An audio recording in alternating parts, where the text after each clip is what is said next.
2016 September 2 మర్చిపోలేని రోజండి. ఎందుకు అంటే ఆ రోజు మా అబ్బాయి అయితే పుట్టాడనమాట. నాకు 1½ డే పెయిన్స్ వచ్చాయండి.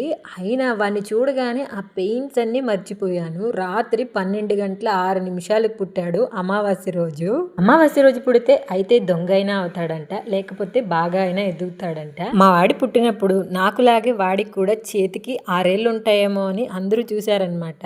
అలా మా పాపకి రాలేదు, మా అబ్బాయికి రాలేదు. ఇంట్లో అయితే వేరే అక్క ఉండేది, ఆవిడ దగ్గరికి భలే వెళ్ళేవాడనమాట.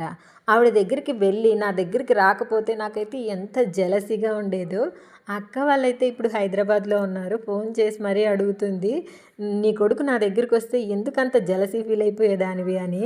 మా వాడి కోసం 2 సార్లు గుండు కొట్టించుకున్నానండి. ఫస్ట్ అబ్బాయి పుట్టగానే గుండు చేపించాలి అన్నారు. ఎంత లాంగ్ హెయిర్ ఉండేదే నాకు. ఇక్కడ పిక్స్ యాడ్ చేస్తాను చూడండి. అయినా సరే గుండు చేయించుకున్నాను. 2 సార్లు తిరుమలలోనే చేపించుకున్నాను. సెకండ్ టైం అయితే వాడికి హెల్త్ బాగాలేదని చేపించుకున్నాను అనమాట.